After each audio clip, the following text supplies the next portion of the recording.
kenapa dia boleh detect mata saya ni ada pinggang stage 2. Tapi sebenarnya dah clear lah. Tapi dia boleh detect. Unik dia ni, dia tetap boleh detect.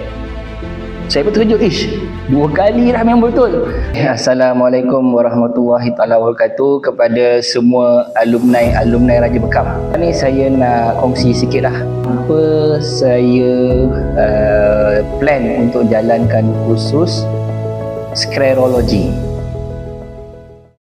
Kalau orang baru dengar sklerologi ni tak faham, saya tukar ke bahasa ni lah, diagnos penyakit ataupun teknik mengesan penyakit melalui mata putih. Sebelum ni yang saya tahu ada satu kaedah iridologi menggunakan mata hitam.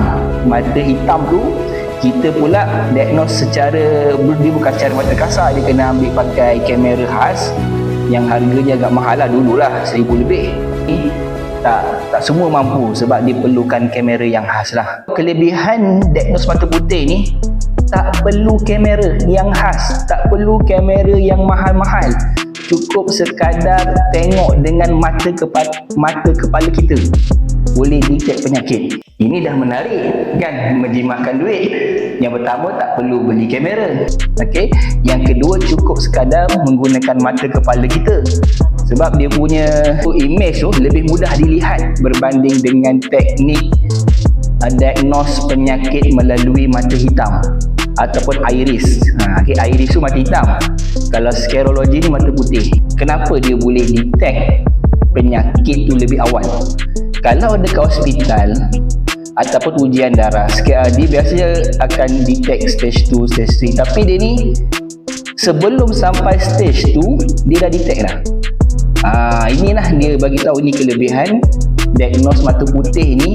Sebelum penyakit tu muncul, okey, potensi penyakit tu dia ada simptom sebenarnya. Sebelum badan kita ni mengeluarkan potensi untuk menjadi penyakit, dia dah ada simptom, dia dah ada tanda. Bila dah betul-betul sihat, dia memang hilang, dia akan jadi pudar tanda tu. Ilmu ni memang rare, tak pernah lagi diajar dekat Malaysia ni. So jadi mungkin ini kali terakhir lah, sebab saya jarang-jarang, dah 3 tahun saya memang tak nak panggil lah trainer daripada luar Indonesia sebab kos dia tinggi. Tapi disebabkan benda ni rare, ilmu ni rare dan penting kepada perawat-perawat, kepada alumni-alumni semua, saya bawa juga. Saya nak kita semua boleh diagnos mata pesakit-pesakit kita. Itulah tujuan saya lah. So itu saja. Okey, kalau korang rasa berminat, nanti bolehlah daftarkan ataupun tanya dekat kami punya Rusia ataupun kita punya ni lah admin. Okey, terima kasih. Itu saja.